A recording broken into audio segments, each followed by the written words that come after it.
All right. Thank you, everyone. Hi, thank you for joining for the Inclusive Education and Early Childhood Community of Practice meeting today in honor of the International Day of Persons with Disabilities.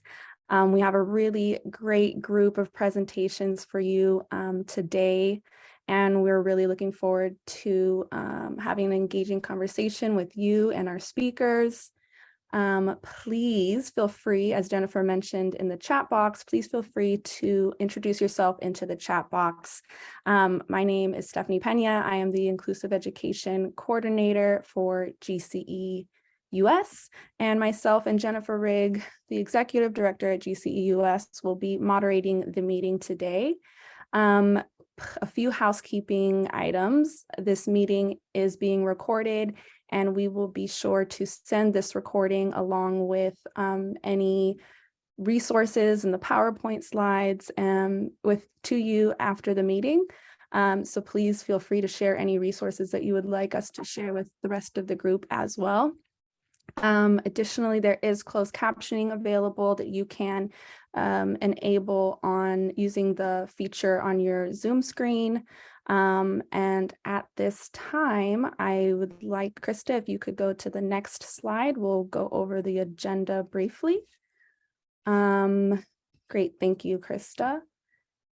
So I wanted to introduce the Jamboard a little bit. We have a Jamboard that we put together in hopes that you would all be able to help us plan our Inclusive Education and Early Childhood Community of Practice meetings for 2023. This is our final meeting of this year. So I'll be putting a link into the Zoom chat that will help, that we'd like for you to go to during the meeting, and we're going to circle back to this as well, to just give us some of the ideas for what you liked about this year, ideas that you might have for next year, speakers that you'd like to hear, organizations.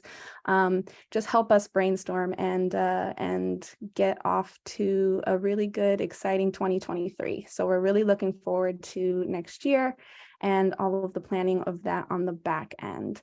And then we'll start off with Manos Antoninis, who will be speaking a bit about the GEM report and test follow-up, some of the national benchmarks for SDG 4, and then we'll have a moment for some Q&A, followed up with Veronika Hilber and Shivani Gupta, who will be sharing CBM's Inclusive Participation Toolbox, which really highlights the need for involvement of OPDs in development, in all development work, especially within education for our context.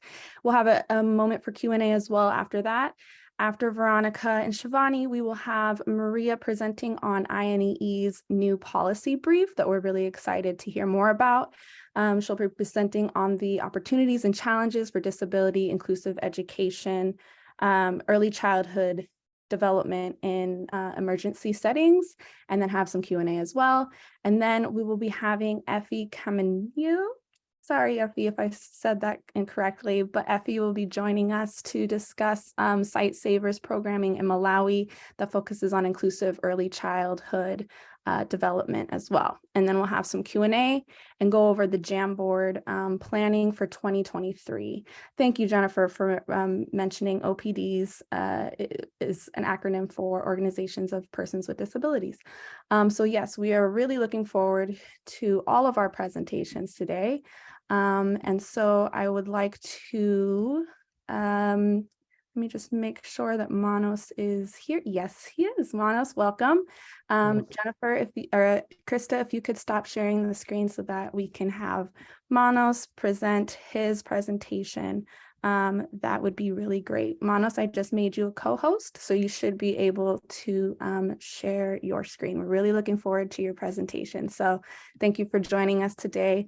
Over to you. Thank you so much, and don't hesitate to interrupt me.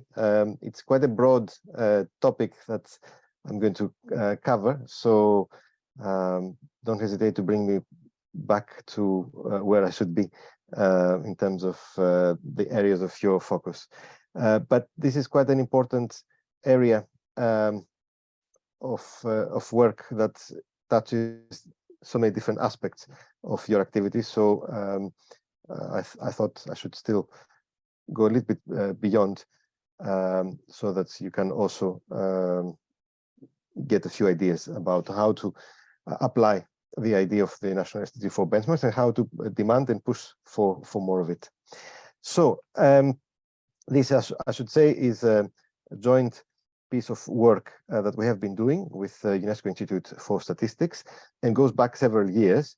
I'll start by saying where it actually comes from as a concept. When the SDGs began, the Secretary General, in one of the original publications that basically put the framework for the post-2015 agenda, called on countries to embrace a culture of shared responsibility based on a range of principles, one of which was benchmarking for progress.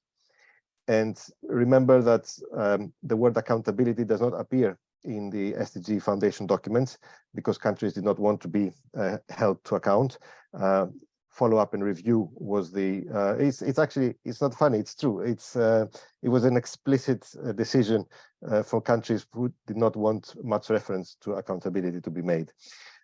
Nevertheless, and surprisingly, the education sector was actually much bolder, and in the foundation or roadmap, let's say, document of the SDG 4, the framework for action, paragraph 28 took this idea and said that countries should establish appropriate intermediate benchmarks for selected indicators and linked those to accountability, saying that long-term targets essentially let countries off the hook. Roughly speaking, I'm just translating.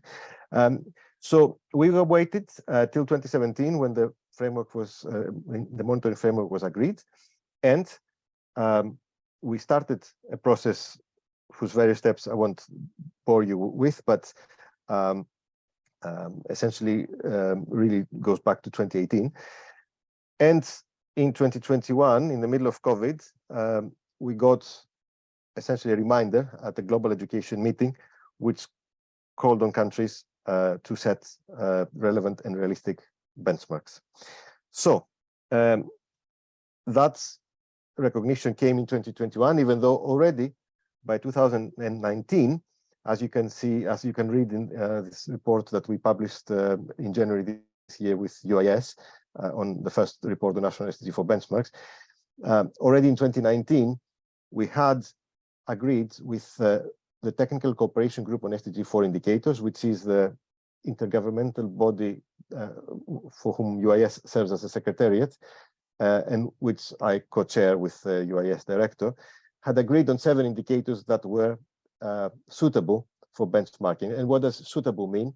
It means that, first of all, realistically, we can have global or quasi-global coverage for these indicators. And secondly, these indicators would be relevant for policy. So these are essentially, if we go by age group, start with pre-primary education participation, global indicator 422 for those who like the numbers, moving then to out-of-school rates at the 3 levels of education, primary, lower secondary, and upper secondary, completion rates, again, at the 3 levels, minimum levels of proficiency in reading and mathematics at 3 points in the education trajectory, early primary, end of primary, and end of lower secondary. Then an indicator on equity, and I'll stop here in a moment to say more because that's, of course, of relevance. It was one of the things you asked me to elaborate. Trained teachers, so far up to this stage, and for the foreseeable future, still defined in national terms. There's no global standard yet. And finally, the 2 public expenditure indicators that have been actually benchmark indicators already since 2015, because the levels of 4 to 6% and 15 to 20% for GDP and total public spending, respectively, had been already set. Now, let me say one word about equity. This was, in fact, the 7th benchmark indicator, the one that was decided last because it's not straightforward. However much we might want to have good monitoring of equity, things change if you want to make robust, solid cross-country comparisons. The obvious one would have been an indicator of wealth or basically socioeconomic background. Unfortunately, it's very difficult to make such comparisons between countries because different surveys from where this information comes define this measure in very different ways. There are some groups of families of surveys that define them in similar ways, but even they make such comparisons very difficult. So it's not really realistic to have such a measure. Even a more innocuous measure such as, for instance, location, urban and rural location is also problematic because the definition of what is urban is incredibly diverse in different countries. This is why we settled with gender and in particular the secondary education completion and gender disparities. The idea being that it's non-controversial in the sense that it's measured in the same way between different countries, and it actually takes very interesting forms. These disparities take very interesting forms in different parts of the world. Essentially, very few countries achieve gender equality in upper secondary completion, with some countries having extreme disparities against females, and the majority of countries these days having a disparity at the expense of males, but of a lower degree. Now, clearly, a gap by disability is a very plausible candidate, and I think is one that we can be looking forward to in the future, now that there is consensus of how disability or functional difficulty status is defined in groups of families. But it was impossible at this stage to propose such a disaggregation or such an equity measure for global monitoring, because still there are very few countries that have incorporated these definitions. But it's definitely a candidate in the future if this process of setting national targets gets established. What we have done since, in addition to publishing the first report in January, we had the second report this summer for the high-level political forum and the Transforming Education Summit. And you can see in this report, if you go to the annexes, what every country has done. So how many have actually set such national targets for 2025 and 2030, for which indicators, because some countries have not set such targets for all indicators, and what these targets are relative to the baseline. And this graph also shows the extent of participation, which surpassed our hopes in the sense that 2/3 of countries set national targets for at least some of those 7 indicators. And in addition, another 10%, so basically 3 and 4 altogether, participated in the process through the regional frameworks. So countries that are members of the European Union and the Caribbean Community, some directly submitted benchmarks, but others did not, but said that some of these indicators, 3 or 4, actually coincide with the benchmark indicators that were agreed at the global level. And we're happy to be bound by the regional targets that they have set. In addition, there has been an extensive mapping exercise of countries that did not participate, but whose plans have targets. So these have also been incorporated in the database for reference, hoping that, of course, they will be updated and ultimately countries directly will contribute. And then there are far fewer countries, just about 1 in 10 or 1 in 8, that have either no plans at all or plans without any targets. But overall, you see that there has been a good participation, which is to their credit, because as I was mentioning earlier, countries don't want to be held to particularly public targets. What we have also done, and this is of course something we will continue updating, is where these targets would take us if all countries manage to achieve them. And here you can see for the 6 indicators of the 7, sorry, for the 5 of the 7, you see where countries will be if they achieve these objectives. And you see that they're ambitious enough. They want to make progress. But we also recognize that even if they were to achieve them, still the global targets will not be achieved. This is not surprising. In fact, the big question is whether the countries will succeed to meet their ambition. Also, for information, in the publication we launched last summer, you can also look at another annex which shows 12 country case studies, which show how these countries not only set targets and describe the process through which they set them, but also how they link these targets to the national policies, which is the most important issue, because there's no point of having targets that are in a vacuum. So it's a good bit of exercise and information of how some of these countries, as you see, 2 countries from each region in the world have been featured. Now, moving to the more interesting part, this is only the beginning, because we have the targets. Now, the question is how we're going to monitor them. And we are proposing an annual review of the country's progress. And it's a review that, I repeat, is not about them reaching the 100%, but how fast they're moving relative to past rates of progress in 2 ways. First, towards their national target or benchmark. But because the quality of these targets is very variable, some countries have set good targets, but others have been perhaps too ambitious and others have been under ambitious. We also offer the possibility of reviewing them against what we also think would have been a feasible progress, and I'll elaborate a little bit that later on. You can already find some of this information on what countries have said, not only in the annexes of the publication that I just shared, but also in the site of the UIS, which is called the Global Education Observatory, where you can look at every indicator where countries are starting from and where they're aiming to be.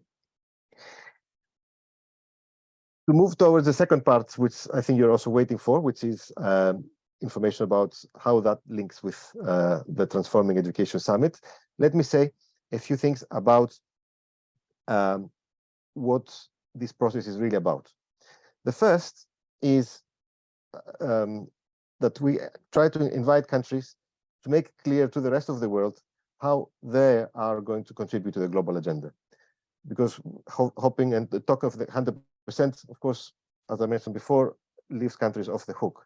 Here, countries specify this is what we are prepared to do with the means we have. And in some ways, we are essentially bringing to education what the climate change agenda has done, which is, as you know, from those of you who may have followed the Paris Agreement, their national determined contributions. Every country is stating what their contribution will be to the global goal of keeping temperature under 1.5 degrees. And that's the more the accountability component. But there are all these other objectives that we have, which are more on the formative component, and for which we believe very strongly. The second objective is to make the progress of monitoring, as I already described, specific to the context of countries, to show what they can do better than what they were doing before, but from the starting point, and not the 100% that we know is unachievable for the vast majority of countries. Are they moving faster than they would have moved otherwise? And to do that in a refined way and as much as possible transparent way. The third, which perhaps I don't need to bother you much about, but it's something we hold very dearly, is to make sure that national, regional, and global agendas are more aligned and coherent, because often these happen in vacuum and without enough discussion and dialogue between them. And already a number of regional organizations, as I showed, some have directly participated, like in Europe and the Caribbean, but others in Africa, in Southeast Asia and the Pacific, have also taken the opportunity to accept those and maybe add also 2-3 indicators that are valuable for them for the regional agendas. The fourth objective is to draw attention to the data gaps. Often we talk about data gaps, but here we try to streamline the discussion and make it clear, as we will do in our annual reporting, which countries have no data and which countries have no trend data. The fifth objective is to make sure that all plans have targets. As you saw, there are quite a few countries that still have plans without targets, and encourage them to do so. And to conclude with the objectives, to also make sure that any other initiatives, if they are to become really global, any commitment to make progress towards them is also using this process, that it goes back to countries to set national targets, because that's when it becomes much more engaging and much more real about what really we are trying to achieve. And that brings me to the discussion of the Transforming Education Summit. Essentially, that was the message we tried to convey. Of course, so many organizations were trying to convey different messages. What we focused was on communicating that the national SDG4 benchmarking process is a sound foundation upon which to build. And if any of the global initiatives are not monitored by any of the benchmark indicators we currently have, to encourage the community to agree on a small number of additional indicators that would also be added to the list of benchmark indicators, and then go back to countries and ask them to set national targets for 2025 and 2030. National targets very important because often there's a tendency for especially global organizations to impose targets on countries, but we know that unless countries themselves set what they want, we're not on the right track.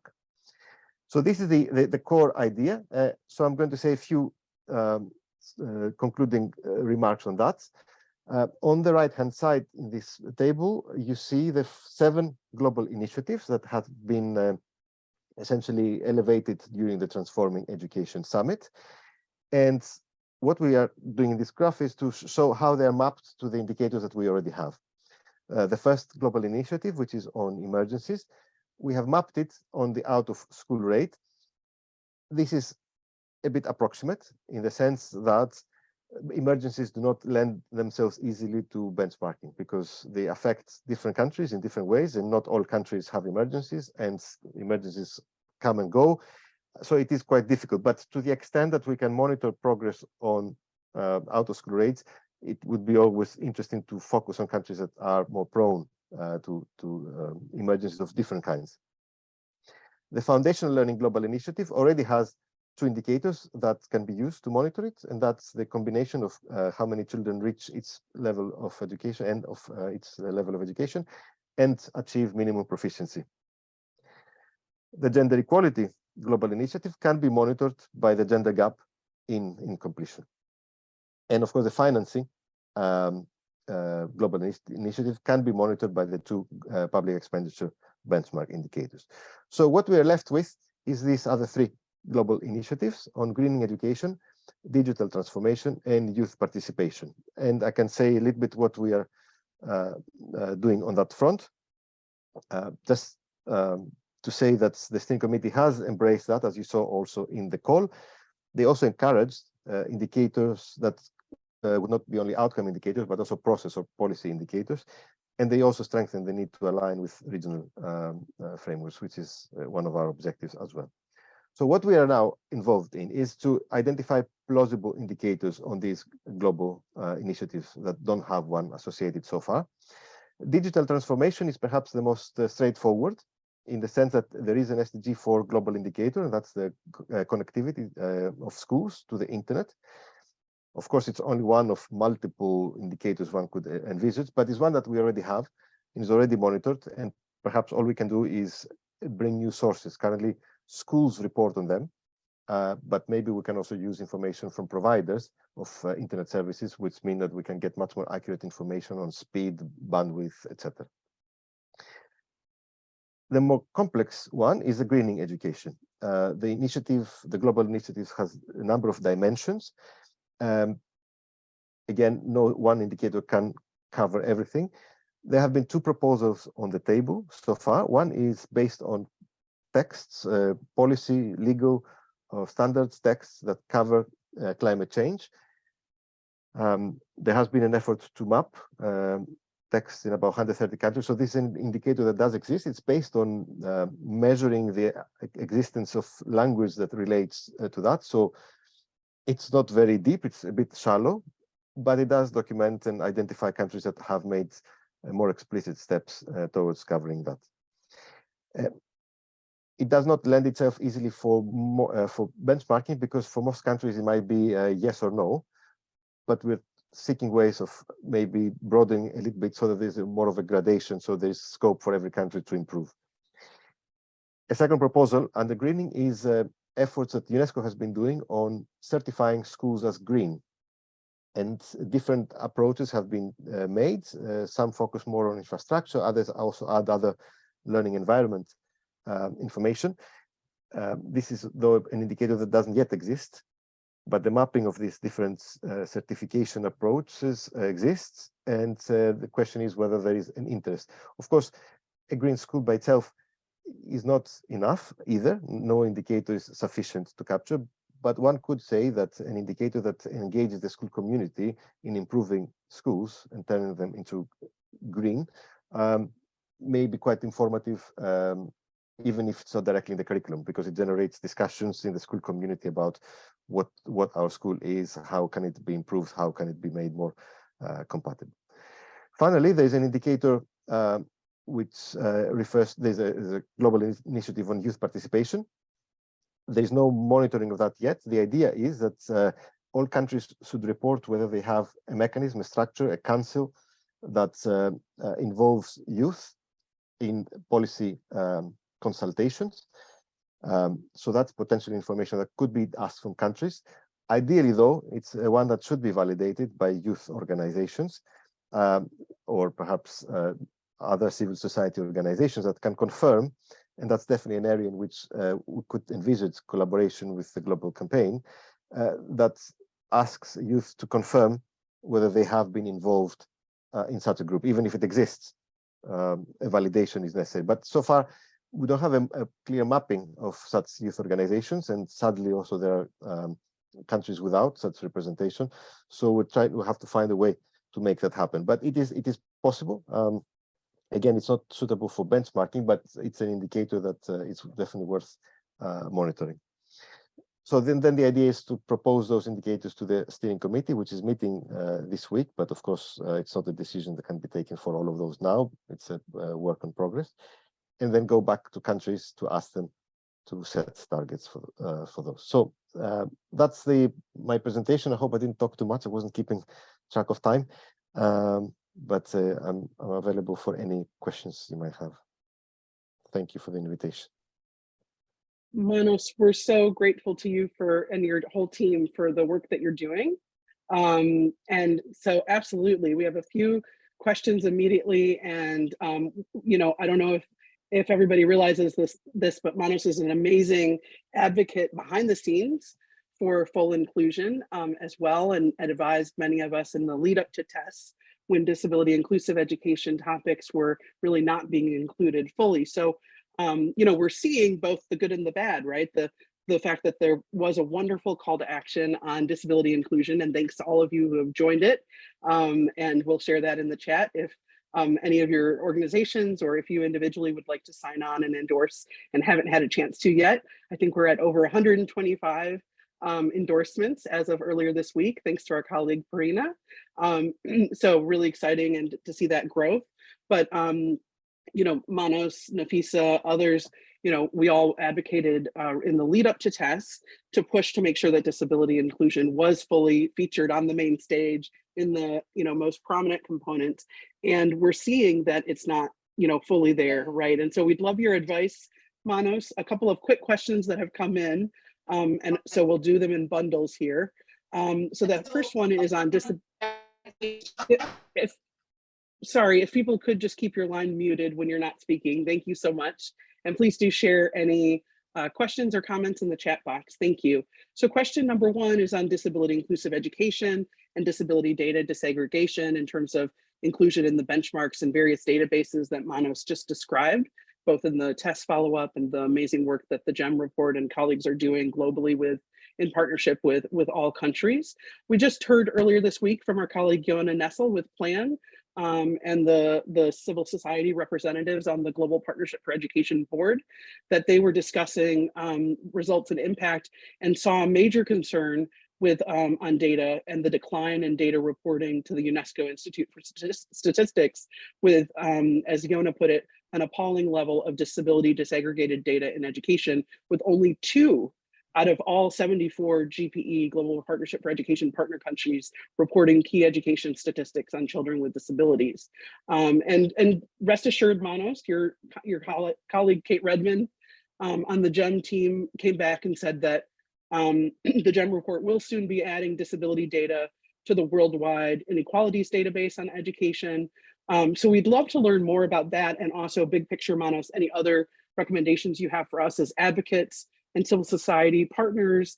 This represents youth, students, academics, teachers, an array of groups across this inclusive education and early childhood community of practice who all want to accelerate that progress together. But we know that when that data on disability, in addition to gender, age, and so many other important areas, is not available, it becomes so challenging to really make sure that all children and youth with disabilities are fully included. And then the second question we've received so far is thanks to our colleague, Dr. Joan Lombardi with Early Opportunities.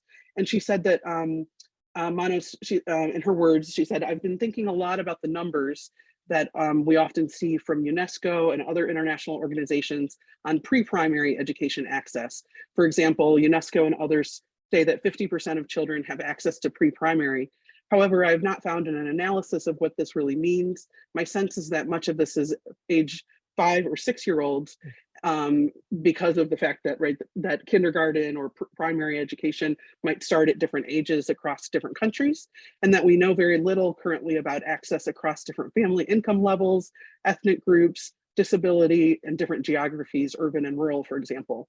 So she asks, I'm wondering how to get such an analysis done.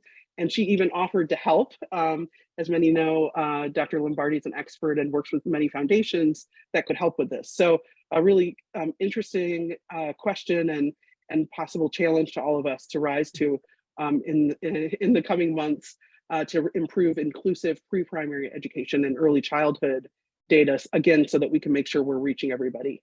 Manos, I know that's a mouthful, and if other people have questions, please, apologies. There is a couple of questions in the chat have come in that are related. Veronika wonderfully asked, Manos, I see you have given a few suggestions about organizations of persons with disabilities participating.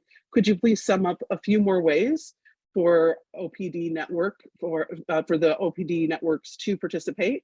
And then thank you to Techwa for the question about how will equity be streamed across the commitments to action as it's not attributed to a particular indicator. So absolutely, and I think you already flagged this very wisely, Manos. The youth participation components are so important to measure. We'd love to learn more about how youth and student leaders can get involved in helping to shape that before it becomes more solid, to make sure that it's not just about one checkbox here or there, but it's full, meaningful participation as well. Thank you. Good. So let me start with the disability data in question. I was actually present at the GP board because it happens by coincidence to be in Paris this week. And also for the first time, we have a partnership with GPE, UIS, German Reports and GPE to contribute the first chapter of the GPE results report, which was something we always wanted to do because essentially it's our work. So there was no point of having a separate way, different way of reporting on that, which we managed to achieve for the first time. So I was there, I was invited to just listen to the presentation, and I did hear the intervention on the low availability. I have to say I was taken a little bit by surprise. I think I understand the 48 were the countries that 2-3 years ago there was a UIS report that said how many countries had the capacity to report because the information is available on the site or not. I'm not sure why we are only saying it's only 2 countries. I don't think that's true, but of course I do 2 ways of seeing it is how many countries are directly reporting versus how many countries we can actually report on by doing the analysis through the data that are publicly available. It's quite likely, but that's my speculation, that the idea of reporting on disability has not quite yet entered into the radar of Ministry of Education to report to. But I think that's to some extent important, but I think the more important thing is that we do have countries we can now report on a comparable basis compared to what it was before the case. And that's precisely what the new release of wide data is going to do, which will be in March. And it's, again, I should also repeat why it is a joint product with UIS since 2019. So there are countries, and that's primarily thanks to the incorporation in the UNICEF mix survey of the Washington group questions and the child's module.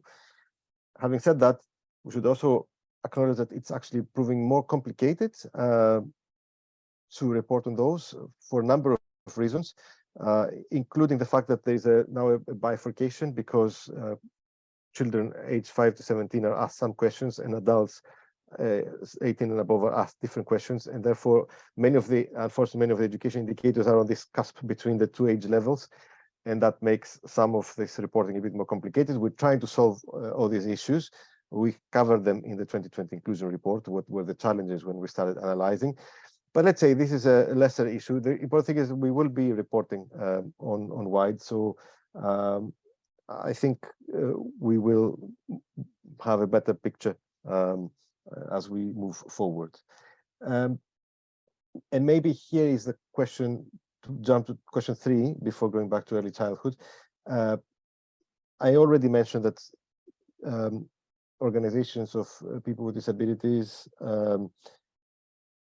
should really be advocates, not even with ministries of education, but primarily with national statistical offices, to ensure that every population census and every major household survey, the one that usually is either for household budget survey or other socioeconomic surveys, include the common questions that have been agreed by the international community.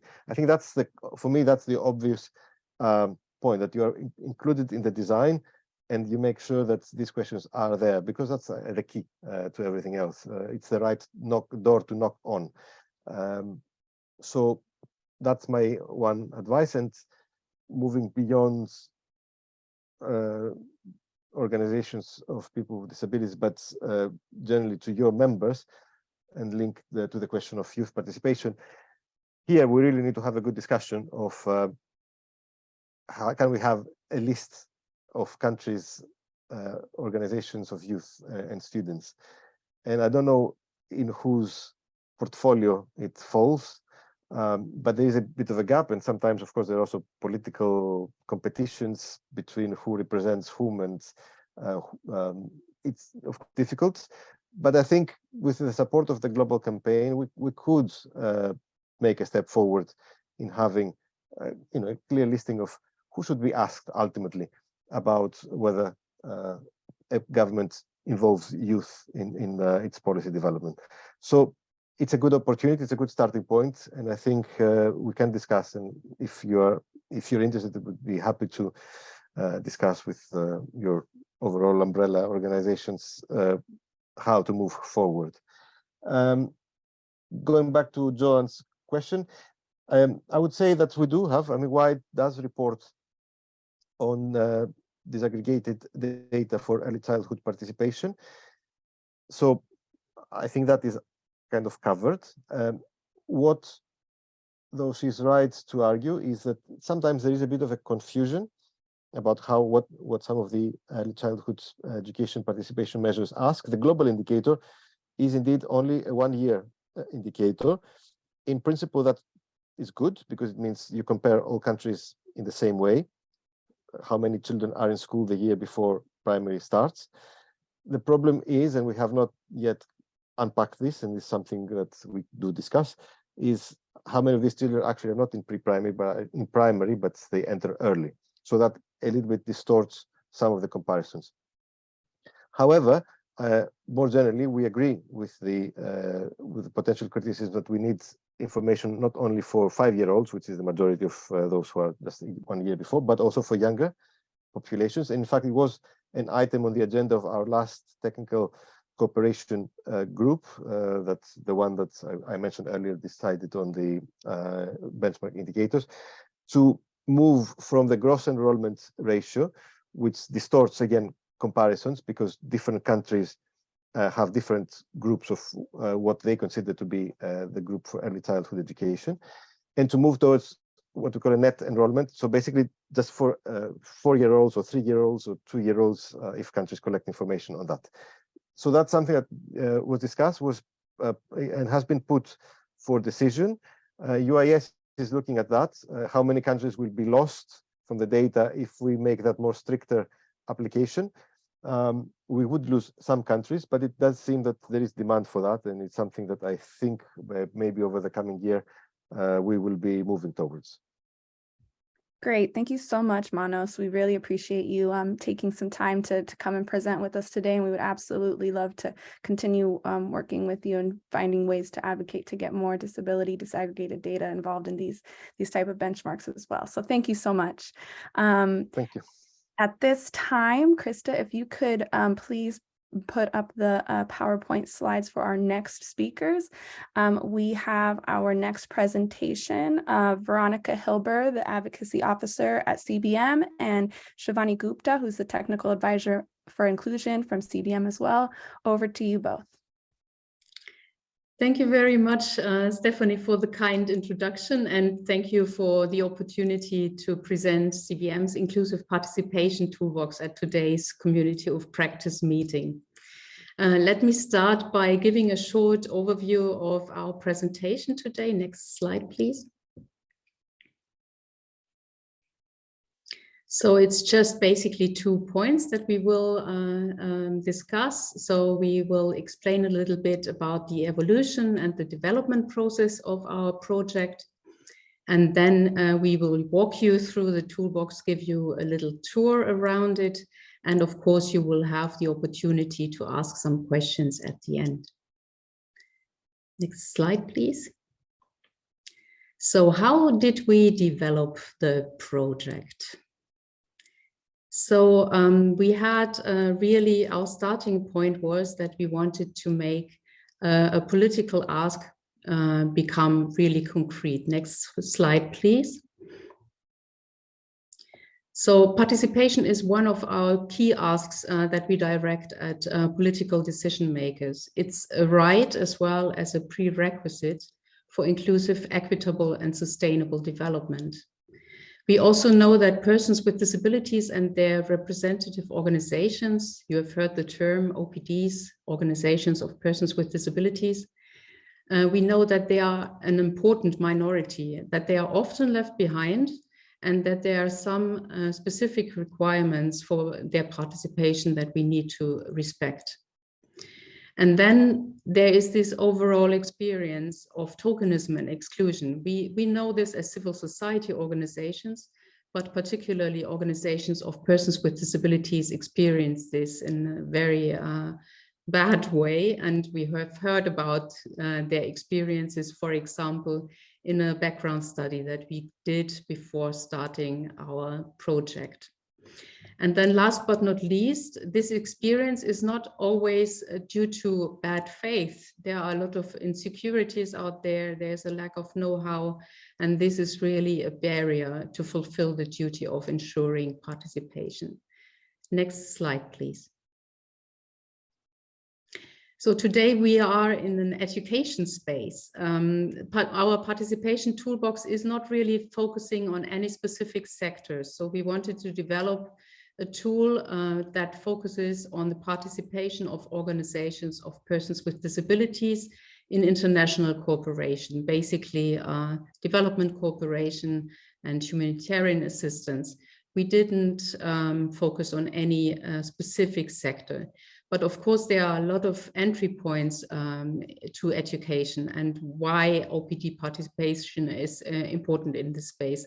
Manos just mentioned data, and I also focus on this, or will put this on my list. I have just a small list of items where there are entry points, and it's really not exhaustive. So first of all, children with disabilities and their families need to be participating at the local level and at school level, and their voices need to be heard.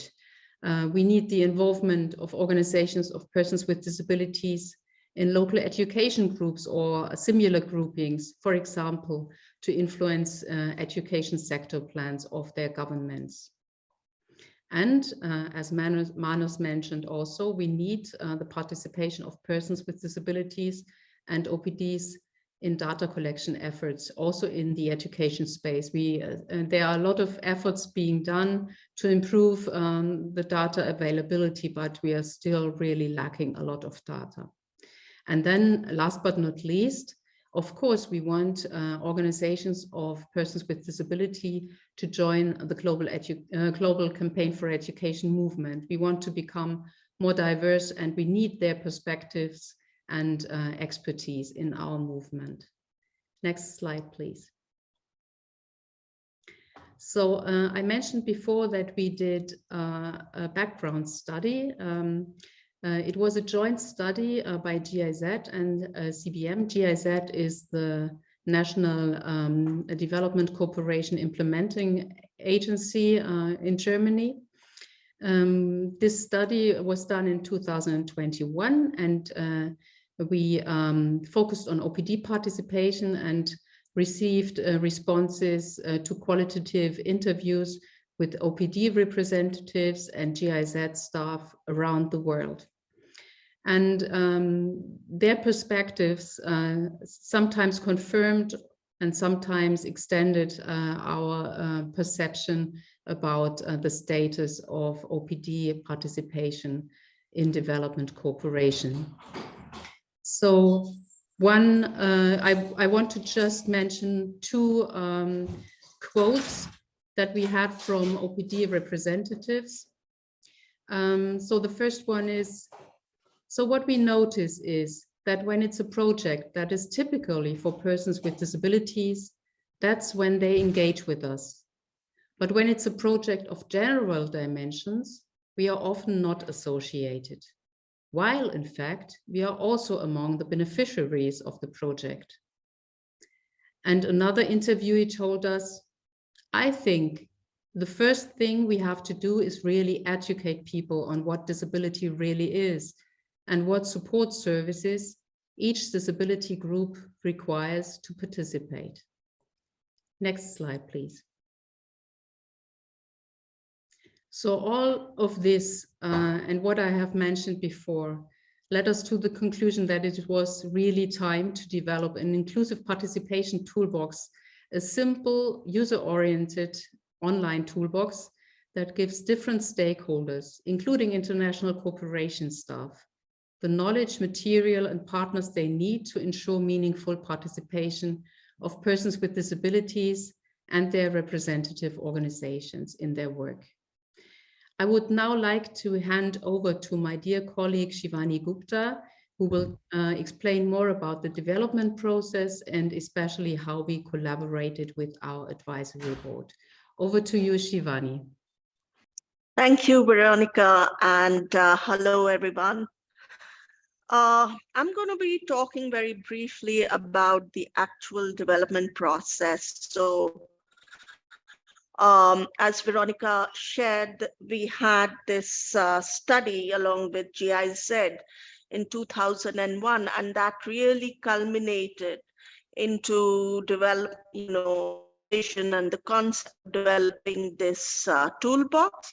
And basically, it was a small team within CBM that was guided by an advisory board and supported by a digital company and who worked together basically to develop this toolbox. The advisory board was very critical to this process, and it was a multi-stakeholder advisory board with 18 members from Asia, Africa, Europe, and Latin America, representing characteristics such as region, gender, disability, constituencies, and different user groups. Basically, the terms of reference for the advisory board was to provide us support and advice in both the content of the toolbox and in the digital implementation of it. They inspired us with their ideas and generously offered feedback via email and virtual advisory board meetings, and they held us to account by being a corrective for the project team to stay true to the aim of the toolbox. So if you can go to the next slide, please. And next slide. No, the previous slide. Yeah, thank you.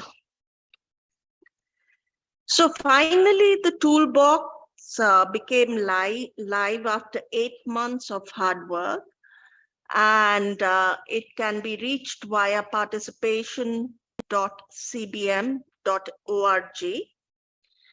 And the toolbox website complies with the WCAG, which is the Web Content Accessibility Guidelines, and therefore are accessible to all users. The toolbox can be accessed on different devices and also in areas of low internet connections.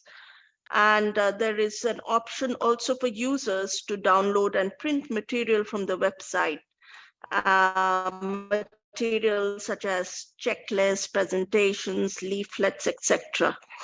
Now we'll just show you a little video which gives an overview of all the features in the toolbox and basically do a walk through the toolbox.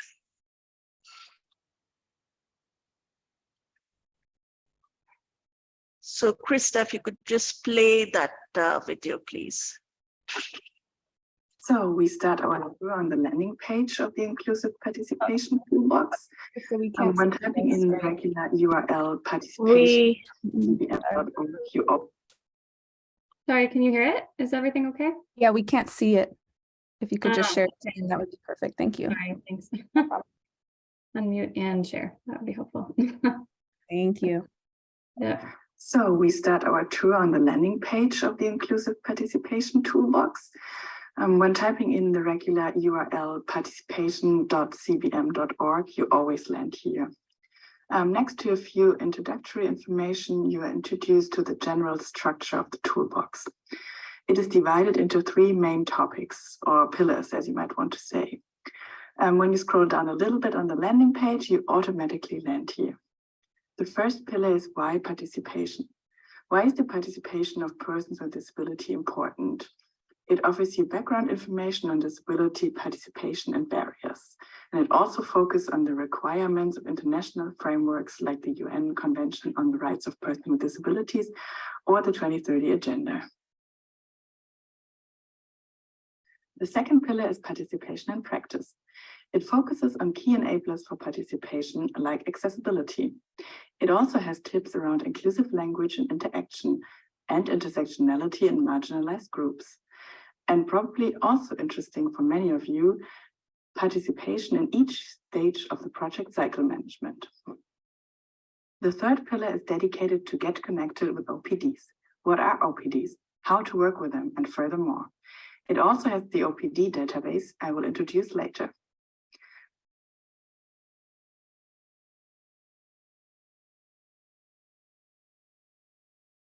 Below the 3 pillars, we have the supporting material bar.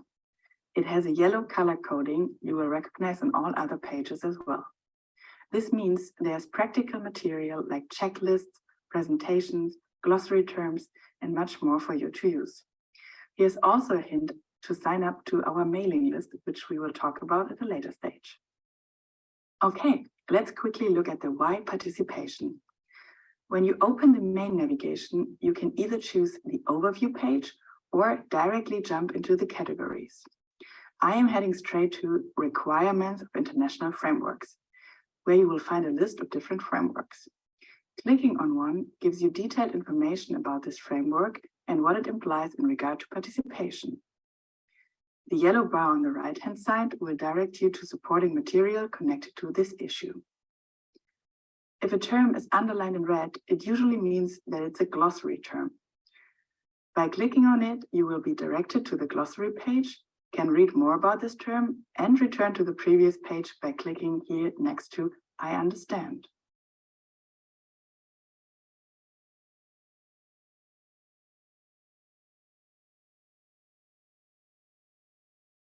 Jumping to the second pillar, let's quickly look at key enablers. For instance, providing accessibility.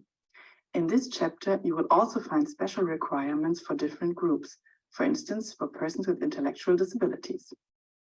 Again, the yellow sidebar offers you connected material for direct use. Language and interaction is also a big section. We focus on this a lot. Next to ground rules on both language and interaction, you will find a table with suggestions what to use and what not to use. This table is also part of the supporting material. At the bottom, you have the option to download it.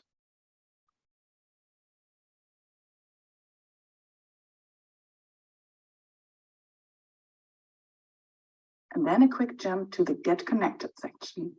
Here I would like to highlight the OPD network. It is a database that shows you relevant OPD contacts in your region. At the moment, it is based on bigger umbrella organizations, but this will further develop in the future. You can use the filter function on the left to either choose a region or a main focus or both. So let's try searching the Philippines and a focus on blindness. And let's click on Update Results. And ta-da, we have the OPD Wow Leap. By clicking on their profile, you learn more about them and most importantly, how to get in touch with them.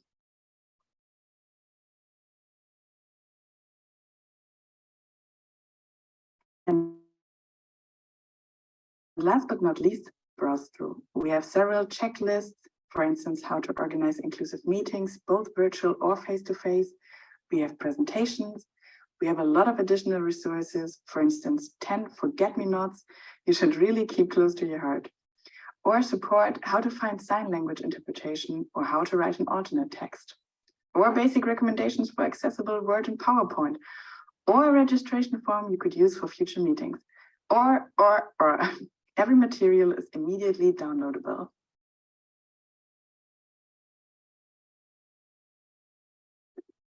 In the case study section, practical and inspiring examples can be found. And last but not least, the mailing list option allows you to join the mailing list or community of practice around inclusive participation. You can subscribe and interact with other members around this issue. You will also receive updates of the toolbox there. The toolbox is suitable for different devices and through a caching feature also available in areas with poor connectivity, if you have been to the site before. So for example, if you're preparing to go out where you won't have internet connection, you can identify some guides from the toolbox you might need. You can visit these pages when you still have internet connection, and now these guides are saved to your phone, so you can access them even when the internet connection breaks.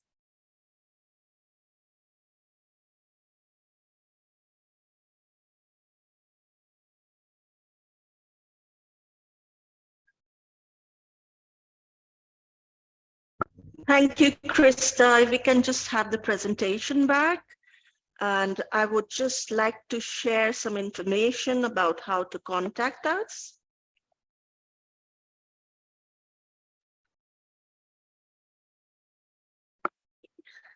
So if you have any suggestions for improvement, or you have case studies or some OPD contacts for the database, then we can be reached via participation@cbm.org.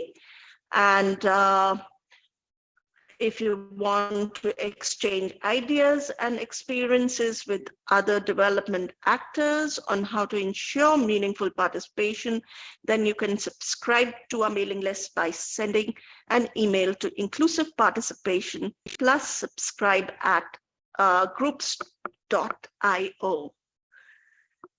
So yeah, that's the end of our presentation, and we are happy to take questions. Thank you. This is amazing. Lots of applause through Zoom and in the chat box coming at you. If anybody has questions, please do flag them. The main one that we've seen so far, as you can see, you're just getting lots of thank yous for this really helpful toolbox. And we encourage everybody to join in. And I've already signed up for that listserv. And we look forward to helping to distribute this amazing resource. But that would be a question I'd have to our colleagues at CBM.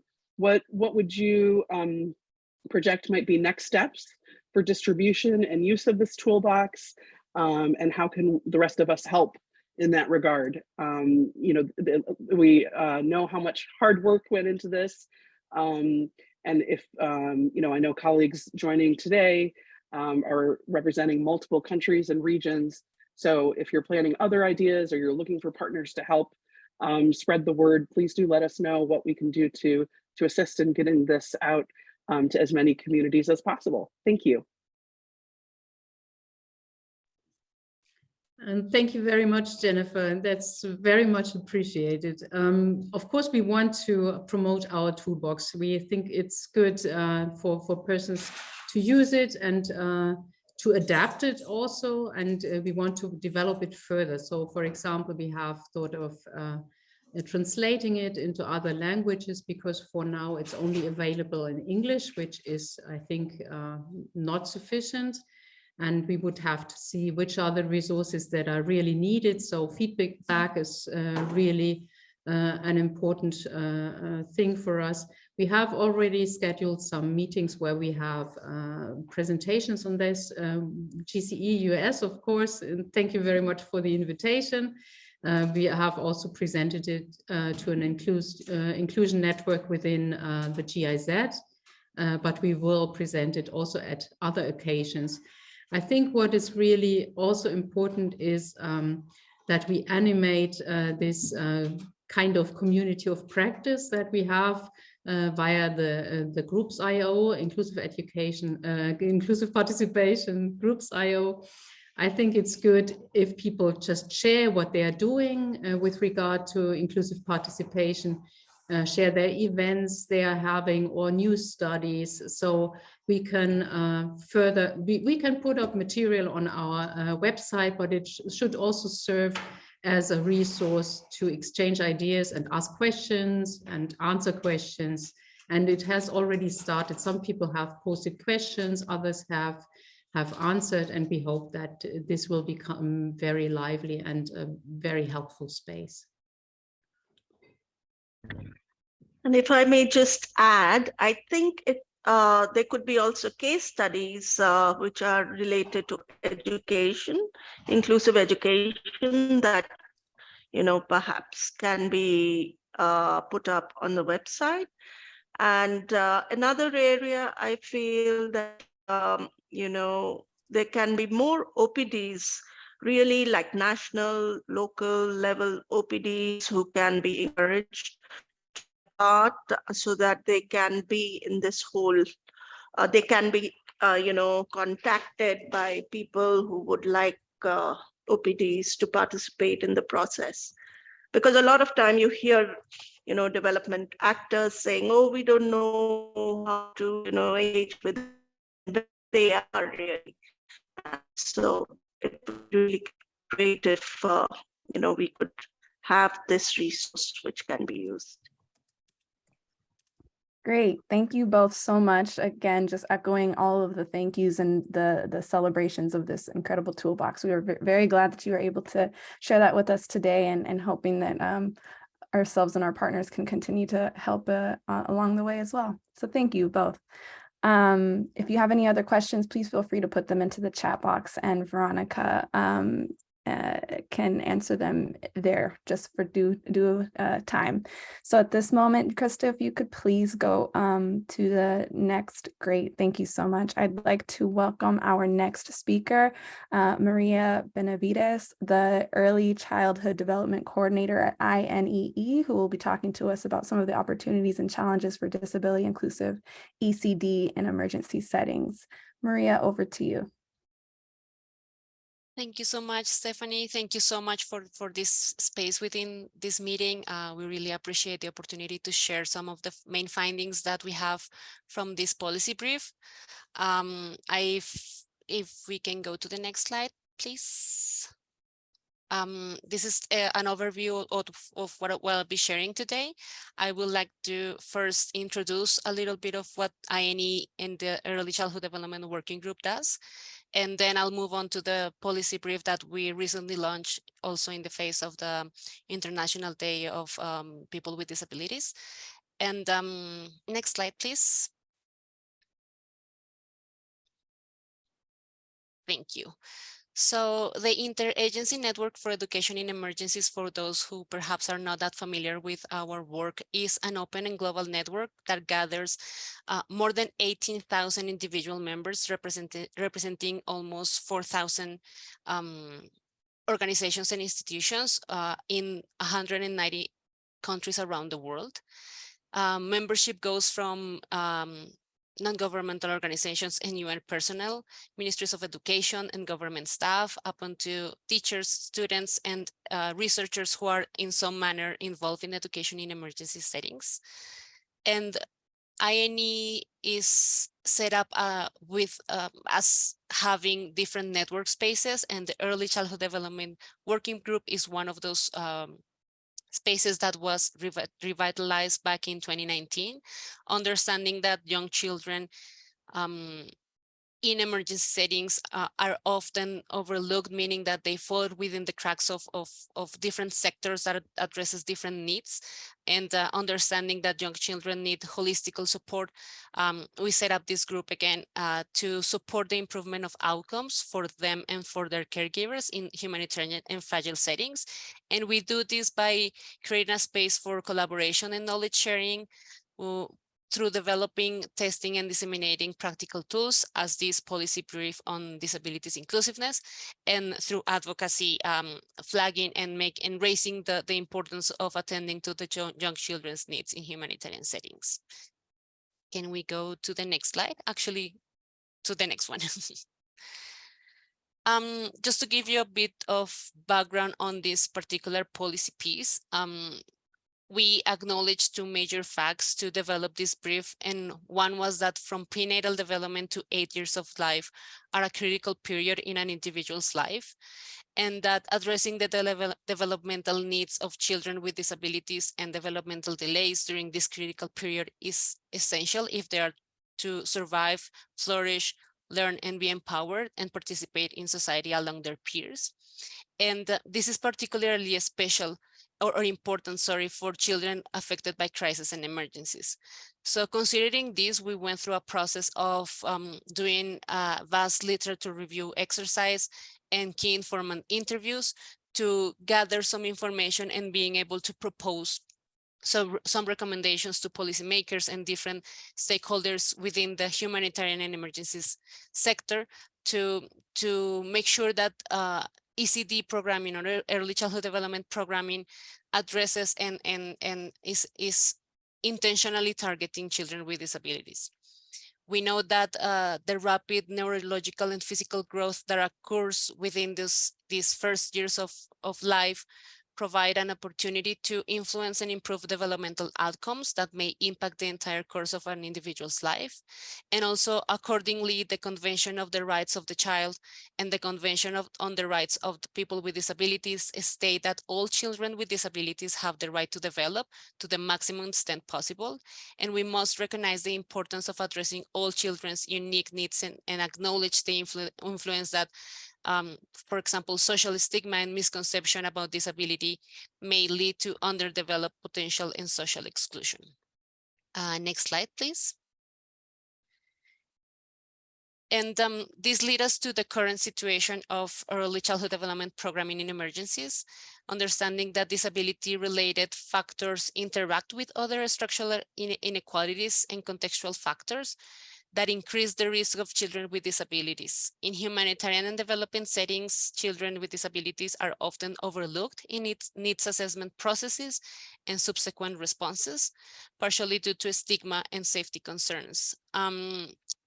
Something that we found through this process, and that goes along with what other panelists have mentioned, is that there is scant reliable global data available on the number of young children with disabilities and developmental delays in humanitarian context. And even though the most recent statistics from UNICEF indicates that around 240 million children ages 0 to 17 years have a disability worldwide. Some organizations that work in humanitarian and developing settings indicate that disability prevalence among affected populations is as high, if not higher, than in normal development settings. And for instance, one survey found that 17.3% of children ages 2 to 17 years in Afghanistan had a mild, moderate, or severe disability. And another survey that was conducted between 2017 and 2018 of Syrian refugees in Lebanon and Jordan found that 12.4% of children ages 0 to 9 have some level of disability. So we are facing a situation where children with disabilities are not only overlooked, but we don't have the right information to make decisions that are beneficial to them. Can we move to the next slide, please? With this background, I would like to share some of the main findings that we have from the research process that went along with developing this policy brief. And the first, and I think it doesn't come as a surprise, is that early identification and early intervention are critical to the success of inclusive early childhood development in emergencies. We know there's evidence that delayed detection of disability and development delays can pose a serious risk to young children. For young children with disability, inclusive services are critical to helping them overcome, eliminate, or mitigate the barriers to their inclusion in, for example, mainstream education, but also in the wider community and even in family matters. We also found that disability inclusive ECD in emergencies for young children with disabilities is in humanitarian settings does not meet demand.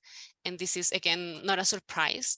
A comprehensive global survey of around 226 early childhood development and early childhood intervention programs found that only 28% of those programs were implemented in countries or settings affected by humanitarian crisis.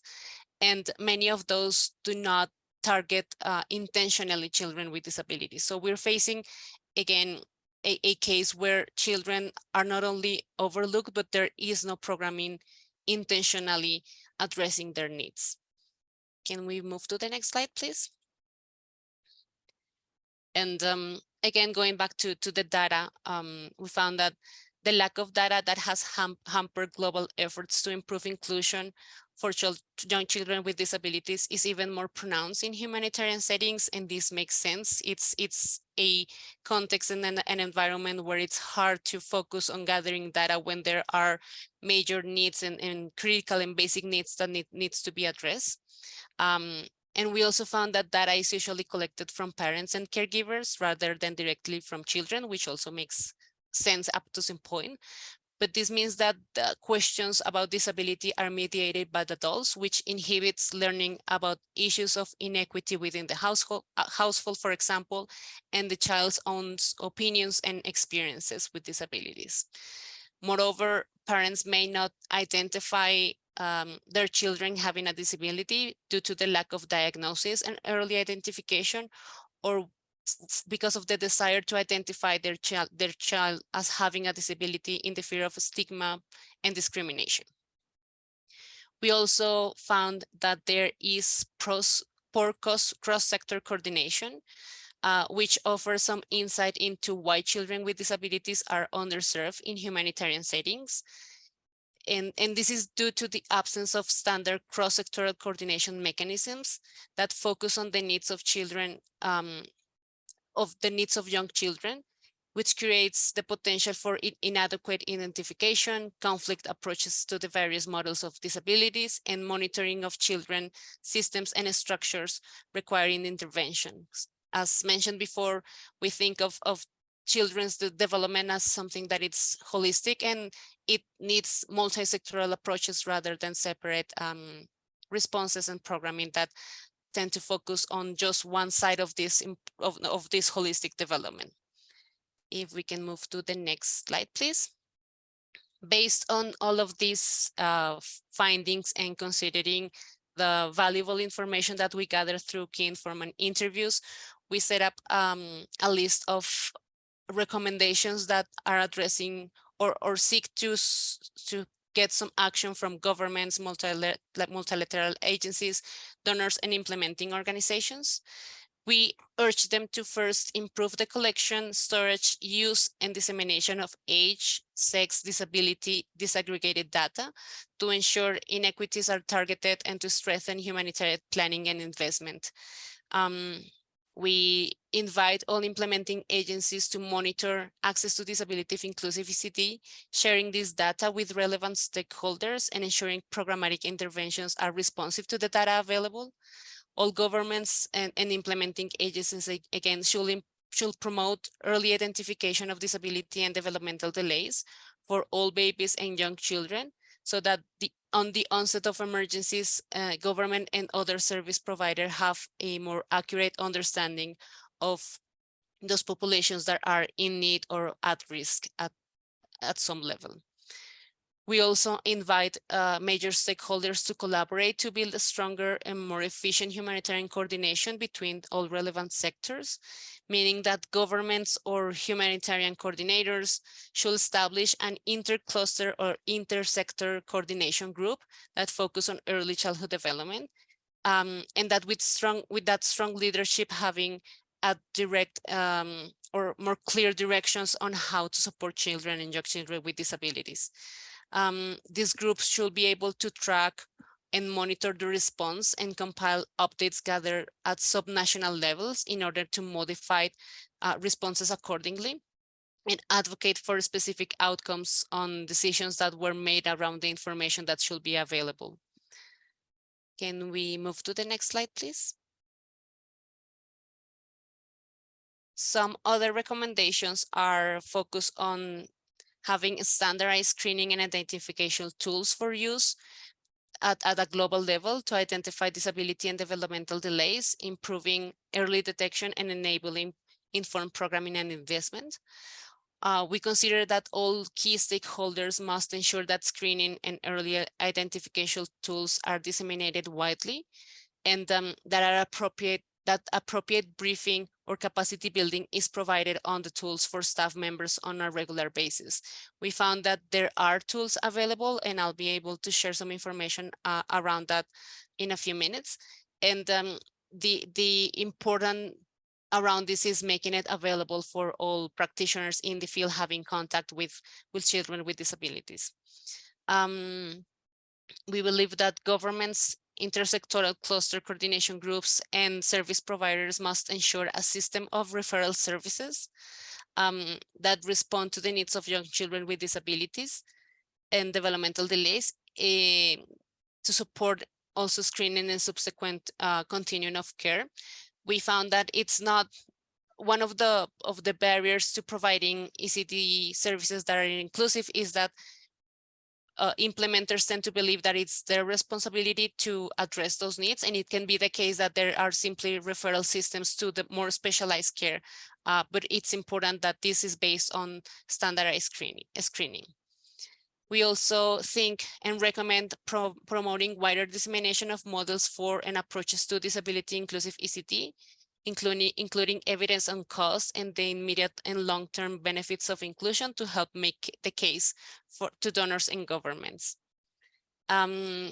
We urge research organizations and other stakeholders to develop guidance and resources on how to implement broad disability inclusive ECD in emergencies. Stakeholders should also advocate for the development of detailed implementation manuals that attend to the different dimensions of exclusion, including but not limited to disability. And it's also important to monitor the implementation of these manuals and models to enhance evidence development.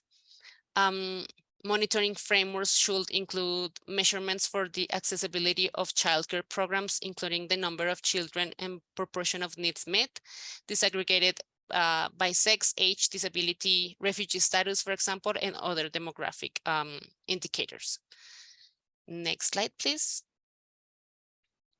And as I mentioned before, we, through this research, found that there are already tools and frameworks available, so people in the field can start with at least promoting some sort of early identification and screening. We found that there's the Malawi Developmental Assessment Tool that provides a model for assessing developmental delays and disabilities in children 0 to 3 years. Its application should be universal across settings, considering that developmental milestones are similar among children, even though if there are different settings where they're developing.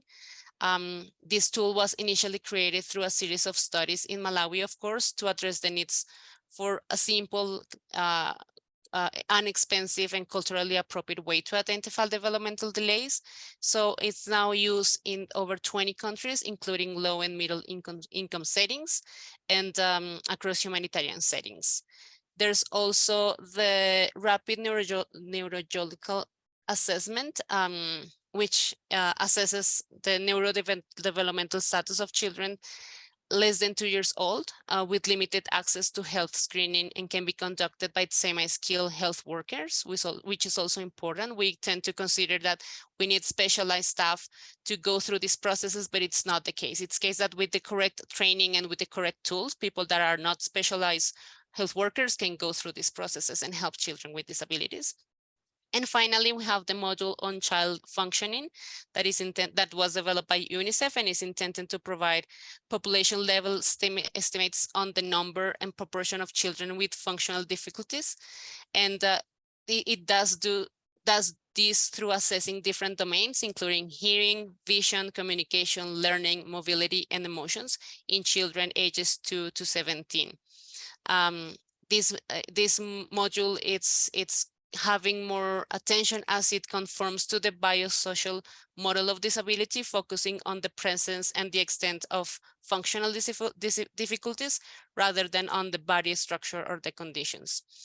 I think that was the last slide, if I'm not mistaken. I'm hopefully, if I'm sorry if I went through too quickly through all of the information. It is something around 30 pages brief, so hopefully you'll get to read it. I hope this sparked your interest in going through this more in depth. The brief also includes some small, let's call it case studies, where we're presenting some of the initiatives that are happening in the field in humanitarian settings that are addressing the needs of children with disabilities in a very conscious and intentional way. I see there's a lot of messages on the chat, so I don't know if those are questions or. Yes, thank you so much. We're so grateful to you and your colleagues for this wealth of information, and it's so important. We'll talk at the announcements about the upcoming Education Cannot Wait high-level financing conference in February in Geneva. And so, you know, I think this is so top of mind, and your recommendations are very timely as we all are looking to accelerate progress across the humanitarian development continuum. There are a few questions, and Maria, pardon me, if your access allows, being able to share any links in the chat. There is one question of if you might be able to please share the names and links to the tools that you referenced. I looked at the, we'll put in the chat the full link where people can download this new policy brief. And some of those I think are included in that brief in the links towards the end. But if there's anything else that you would recommend for people, that would be much appreciated. And then, yeah, thank you for sharing that. That's great. And then the second question and comment is, you know, and we're grateful to everybody who's chiming in here. A lot of real kudos. Catherine Tech asks, were there specific examples of interventions and measurements of those interventions that show that they are not meeting demand? And secondly, thank you to Bazarat for sharing some of them. You know, they'd love to hear any ways we can help and things that you all might be planning in terms of next steps. Thank you.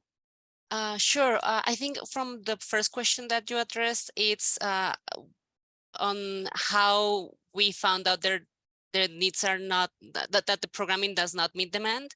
And it's the case that as we don't have data around children with disabilities, we also don't have that much data of programming happening around around targeting children with disabilities in emergency settings. So the couple of surveys that I quoted, they were not up to date, meaning they were from 2017 to 2018. And that means there is a gap there, and we are the fact that there is no information up to date around that give us information on that, what it's not happening. And on the brief, you will see more detail on around that. And there's also, as I mentioned, some brief case studies of where disabilities inclusiveness is happening and how those are translated into more practical examples. So I just invite you all to review the brief. In terms of next steps, we are hoping to translate this into the 5 INEE core languages, meaning Spanish, French, Portuguese, and Arabic, as is already in English. And we are hoping to get in touch with different ECD networks and spaces to be able to share these results and making it as widely widely known as possible. I hopefully covered some of the questions, and please feel free to send me an email. I think it was shared on the chat. I'm always available, so please just feel free to reach out, and hopefully if you're interested, we'll stay in touch. Thank you so much, Maria. This is such an incredible resource, and I know that a lot of people are really thankful for you presenting this and going to absolutely follow up with you. So thank you. Krista, if we could please put up the next presentation. I would love to hand it over to our colleague, Effie Kaminyoghe, the program manager at Sightsavers. Effie, over to you. Thank you very much, Stefan. Allow me to turn off my video for connectivity issues. Yeah, I'll switch it on when I'm done with the presentation.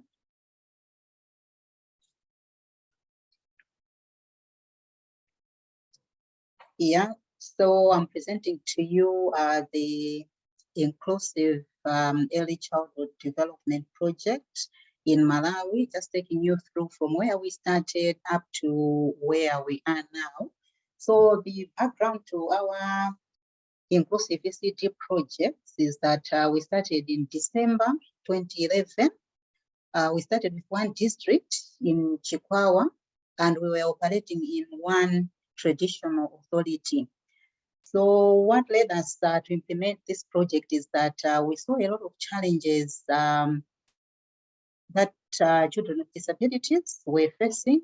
The most prominent one was dropping out of school, especially in the CBCCs. When they started, they could drop out, and when also they go to primary schools, they could drop out. So when I'm talking about CBCC, it means community-based child care centers. These are simply community nursery schools, and they are run by volunteers. We call them caregivers. So I will talk about CBCCs and caregivers frequently. So under this project, we focused much on mobilizing communities so that they should be bringing children to the CBCCs.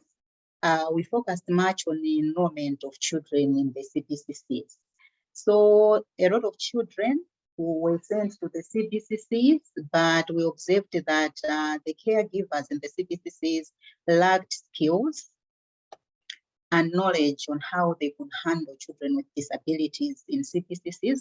So a lot of them, they went back home, and the parents were not satisfied with the services. So they could not see the importance of retaining the children in the centers, and also the playing materials were not inclusive, and the teaching and learning materials were not inclusive as well. So this made us think through a new project, and we came up with a comprehensive inclusive early childhood development project. Next.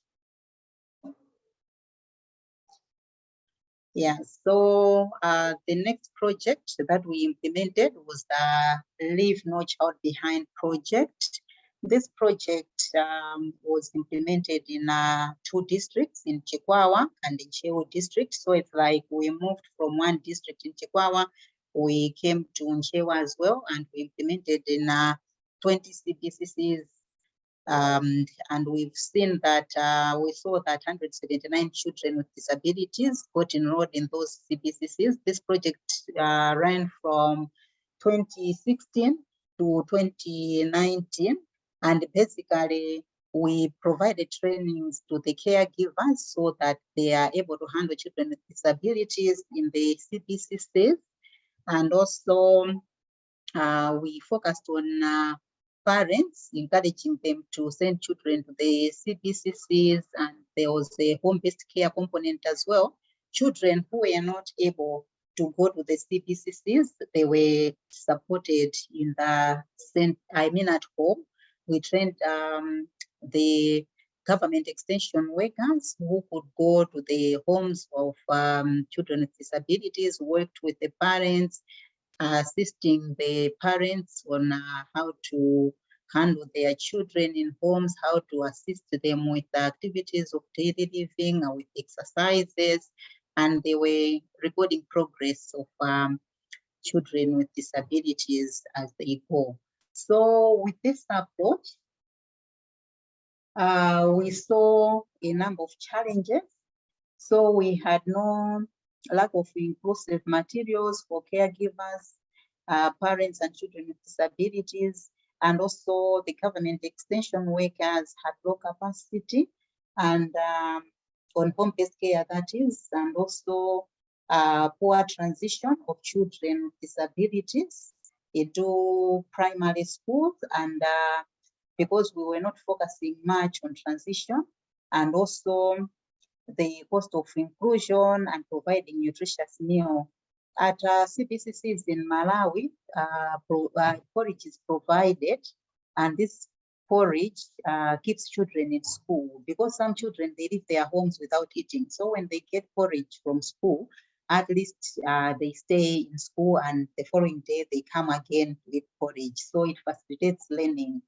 And this project won the 2020 Zero Award, and the learnings that we saw from this project, we saw that there is a gap in provision of inclusive teaching and learning materials, and also ongoing professional development for caregivers.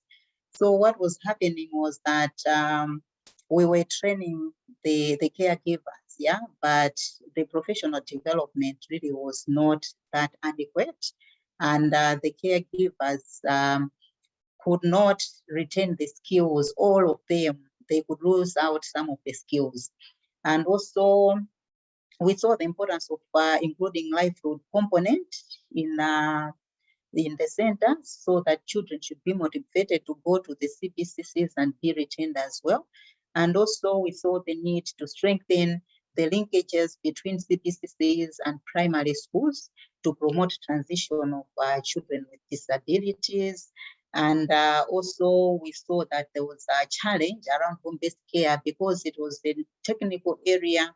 And in the next project, we said, no, this one, because it's very technical, we need to drop it.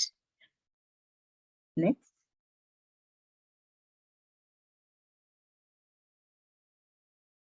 Yeah, so the learnings from that Leave No Child Behind project led to another project, which we are implementing now. It started in 2019 and up to, it's ending in 2022 in April.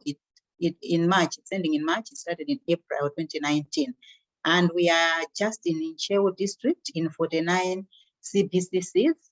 So out of these 49 CBCCs, we have 20 CBCCs that we call full touch and 29 we call light touch. So the full touch CBCCs will provide all the services in the CBCCs, like the livelihood approach and the classroom approaches as well. And we also deal with the parents of children with disabilities and the community at large. But in the light touch CBCCs, we only provide a component mainly on the inclusion aspect, the classroom delivery. So this project we are implementing in partnership with the Catholic Health Commission, which is in Nchewu district, and also Podicam, the Parents of Disabled Children Association of Malawi, and Ministry of Gender, Children, and Disability and Social Welfare. So this project is funded by the People's Postcode Lottery in the UK. And basically, we are focusing on the 3 outcomes. The first outcome is that CBCCs increase capacity to deliver disability inclusive VCT. So what we have observed is that caregivers are able to use at least 3 approaches of including children with disabilities. So in our project, we are promoting 5 approaches to inclusion of children with disabilities in a classroom setting. And these approaches were tested in an ECD research. When we were implementing the Leave No Child Behind project, the research team within Sightsavers, they were doing a research on inclusive ECD, and they tested a number of approaches to learning, and these 5 approaches, they proved to be working, and those are the ones that we are promoting and using in our in the current project. And also parents, caregivers, and communities increase capacity to support children with disabilities attending CBCCs. So on part of the caregivers, we have seen that the caregivers are able to identify children with disabilities as they interact with them, and they are able to recommend them for further support. So we are linking these children with other service providers, and the caregivers are communicating directly with project staff if they see a problem in a child who needs further assessment. And part of the on the part of the communities are managing the communal gardens. In this project, we are also promoting the communal gardens so that the communities can support farming or coming up with the soy corn blend through planting of maize and soya seed. So they get a communal garden from their chiefs, and then collectively they plant maize and soya bean, and then after harvesting, the maize and the soya is used in the CBCCs for making porridge. And also we've seen that parents, they are supporting their children at home, reinforcing what they learn from the CBCCs, because we train the parents using calendars on how they can support their children. And also we've seen that the parents are providing locally made pre-materials to the CBCCs. And on outcome number 3, increased government engagement on inclusive ECD. Really, we've engaged, or we are engaging with the Ministry of Gender, because the ECD in Malawi is housed under Ministry of Gender, not under Ministry of Education. So we partner with the Ministry of Gender. When it comes to the transition part, we partner with the Ministry of Education. So the 2 ministries, they work hand in hand.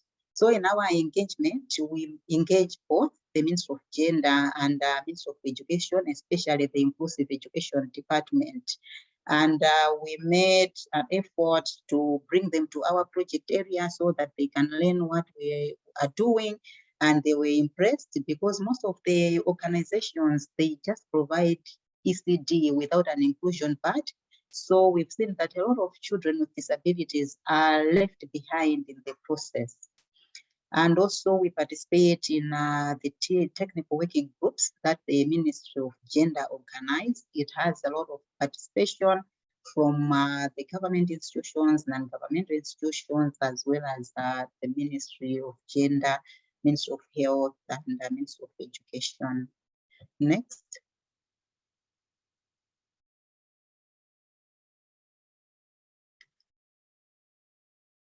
So on teaching and learning, what we have observed is that there is improved attitude towards disability. The attitudes now, they are positive, and this has led to higher enrollment. At first, people could not think that children with disabilities could they could exceed or go beyond CBCC to primary school, but they have seen these children excelling, going beyond CBCC to primary school. So when children are doing well, the community attitude really is changing to the better. And also we've seen improved inclusive classroom delivery. skills by caregivers. The caregivers are gaining confidence and in delivering the lessons to the children. And as a result, parents are seeing that their children are learning and they are sending children to the CBCCs. And also we've seen increased knowledge on the use of local available resources to make play materials by caregivers. So caregivers are in the forefront to make these locally made materials and to help children with. As you can see in the photo there, it's written AAEOO, and that is made locally, it's not bought. And also caregivers adapt and apply different teaching strategies and use different materials to respond to diverse needs of children. As I said, that we are promoting the 5 strategies to learning. So the caregivers are using those and they are able to apply 3 to 5 in a single lesson. Caregivers interact better with each other. We've seen them organizing themselves, having meetings, helping each other where one is not able to do. And we have champion caregivers among them who spearhead the discussions when they are in a group. Next.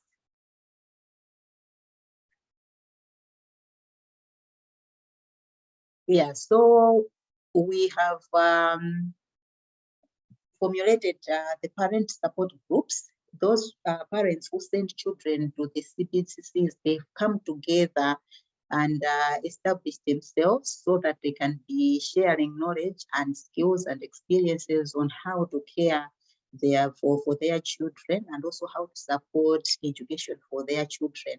In this photo, you are seeing one child with disabilities who goes to the CBCC, and the father is in forefront supporting this child. This child at first could not interact with fellow children. It's either he could beat them or he could just be talking. But this time around, he is able to interact with other children, and other children, they like him so much. And parents have a better understanding of how they can take care and support their children education. And also the parents have confidence to send their children to the centers, yeah, because they know that the centers are now inclusive, the approaches to learning are inclusive, and they know that children are improving when they go back to the centers.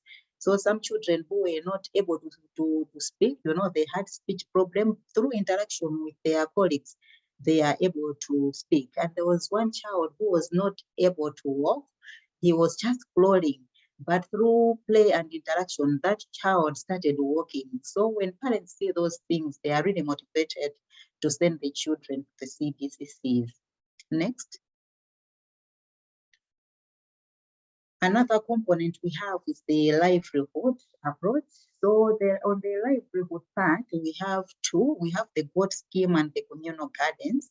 So on the GOAT scheme, the parents of children with disabilities who are in the support group, they are given goats. So we give 5 goats, 4 she goats and 1 he goat.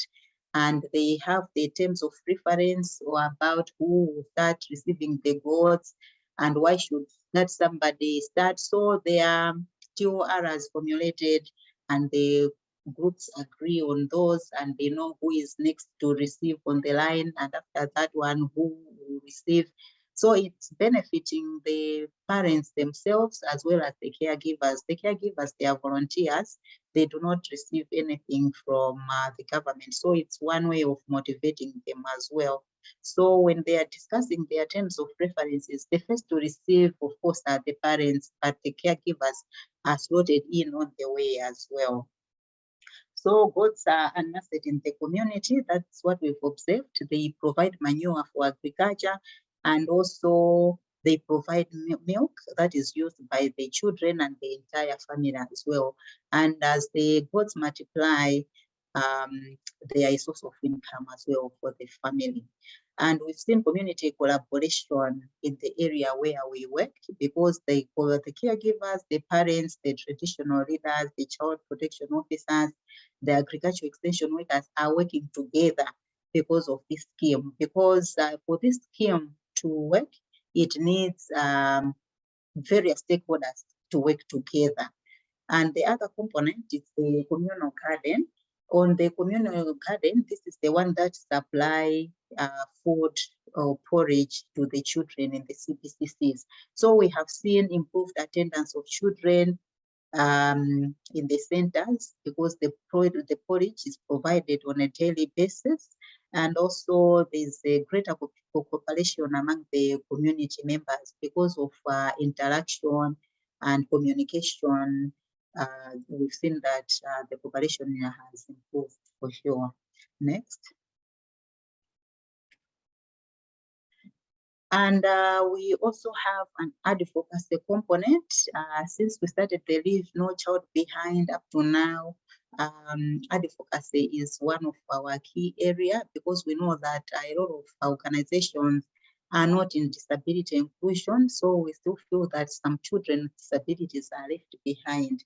So the picture you're seeing there is one of the pictures where we advocate for inclusive ECD.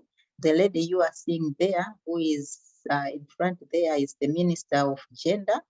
During the ECD week, every year the Ministry of Gender organizes the ECD week, where the ECD stakeholders come together, display what they do, discuss about ECDE, and also we take the caregivers, even the parents of children with disabilities.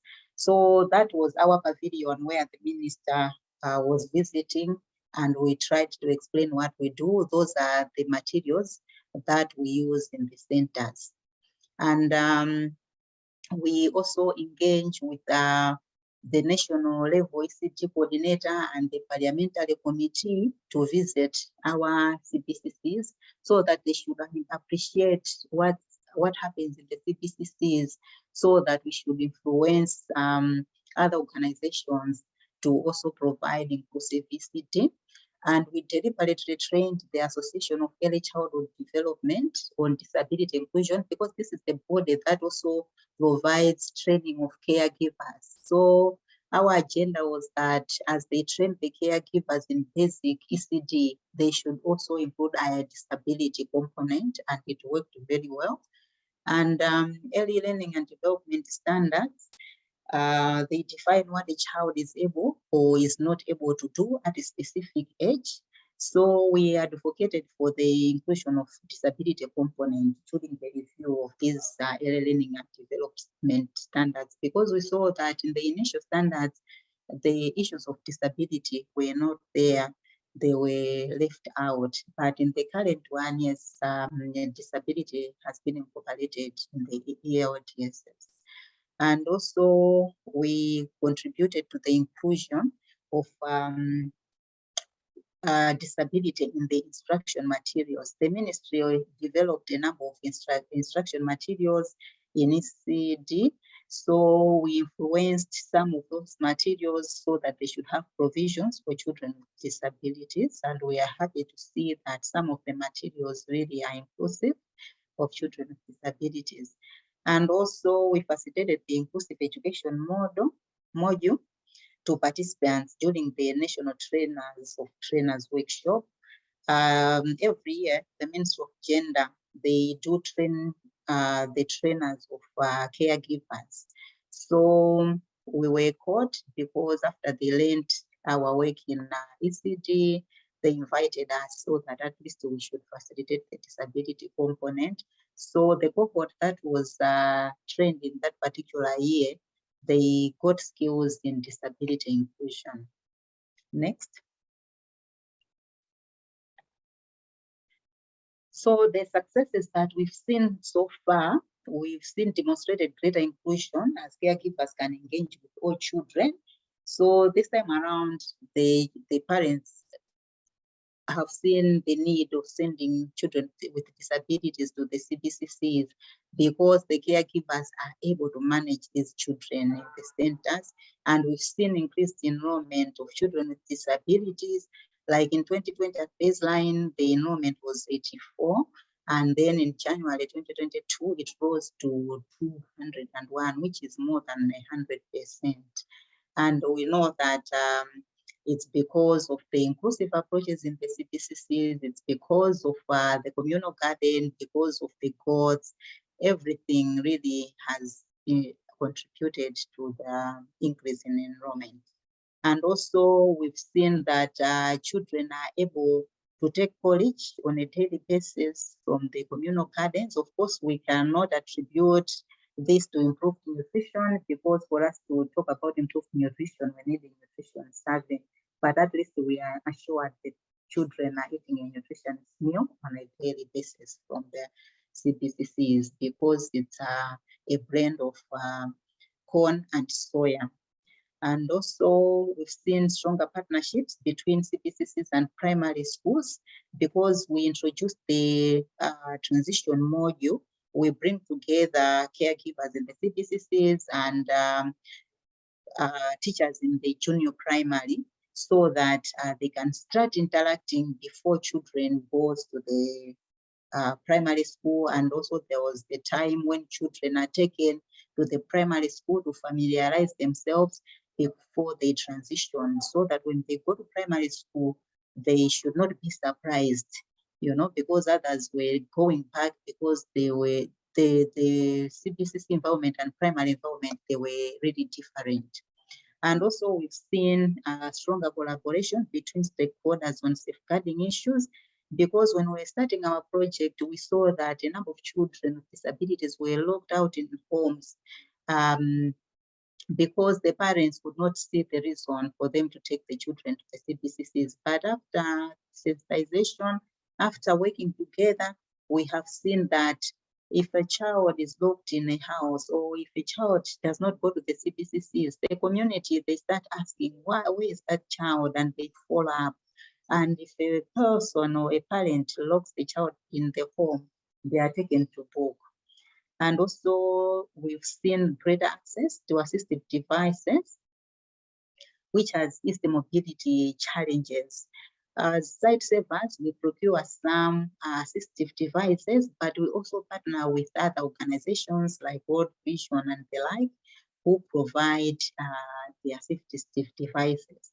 We also link up with other service providers to do the assessment of children. In Leave No Child Behind project, we were doing the assessments. We were organizing various service providers to come to our area and do the assessments. But when we saw that the sustainability part was not there when we called them to come, we said, no, let's do the linkages. And that's what we've seen, that it's working better and it's also sustainable.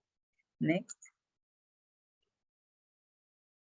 So on the challenges that we have observed so far, we've seen caregivers dropping out of the project area, and this is affecting delivery of lessons just because the caregivers are volunteers. They do not get anything, so they can drop out at any point in time.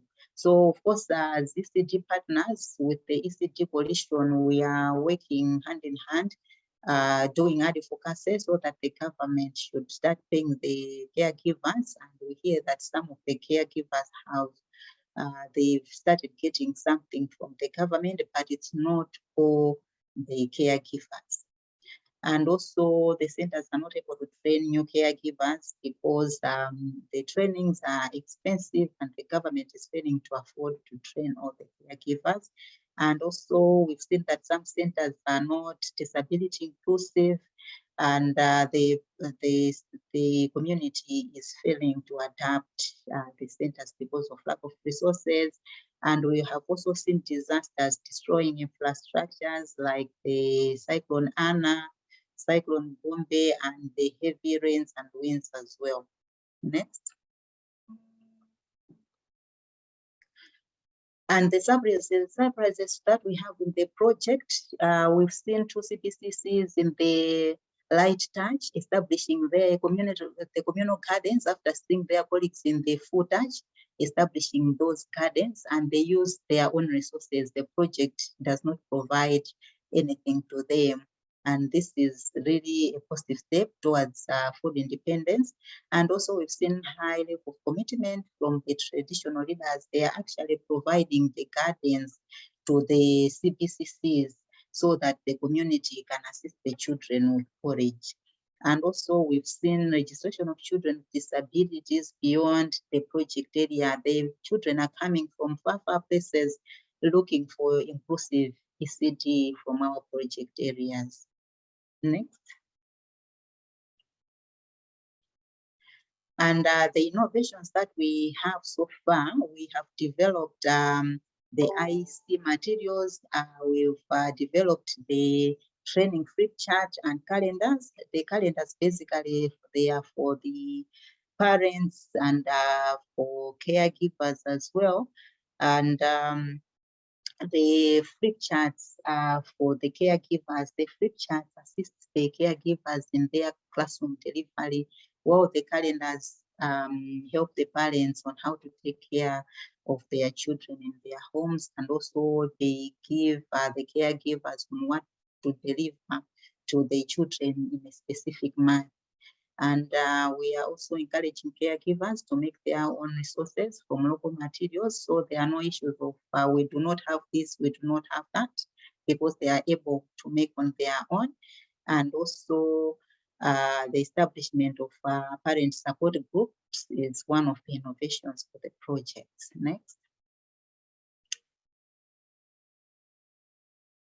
And recommendations. So we are saying that inclusive early childhood education is very crucial. Children with disabilities who receive good care and developmental opportunities during early childhood are more likely to fulfill their potential and develop properly in their health. And a lot of research, I think, has confirmed this. And partners working towards inclusive development will have advocate for inclusive ECD at all levels, because what we are seeing is that other organizations are implementing the traditional ECD without an inclusion component. This means that we are leaving a lot of children behind, and it's not good in development. And early childhood services should be provided by multiple sectors to ensure comprehensive support to children with disabilities. Next slide. Yeah, so that picture is showing our calendars, our pictures, the ones we use, our IC materials, and those are Sightsavers staff, project staff from the partner organizations and the caregivers. Thank you for listening. Thank you for all of your work and for sharing in such depth. We're so grateful. And we just have 2 minutes left. So there were a few questions quickly raised, but also if anybody has announcements, Stephanie has kindly shared that we would love people to all share either through the Jamboard or just via email. Let us know what's easiest for you. Your ideas for this community of practice for 2023 and beyond. What speakers, topics, advocacy goals, etc., would you like to work on together? And we'd love it if you could flag some of those ideas by the end of December. But knowing how busy everybody is, please, of course, let us know if you need any more time. And quickly, if there are any immediate responses, there were some great questions asked about did having national collaboration have a huge impact on your achievements? And also, in the absence of this type of national involvement, are you able to share from your experience quickly how organizations can push for more impact, especially for the food program? And thanks to Sean for commenting that at CBM, they also see that linking ECD with livelihood and food programs are beneficial. But thank you for highlighting these really valuable lessons. Lots of folks are applauding your great work, and it's really evident that there's important development happening on recognizing children with disabilities in Malawi. So thank you. Effie, do you have any brief responses to those questions and any advice to people that are grappling with these national issues? Thank you. Yeah, Betty, Ben, Bright, can you come in, please? Great. It should be set that you can unmute yourself. Is that the participant named Bright who needs to come in?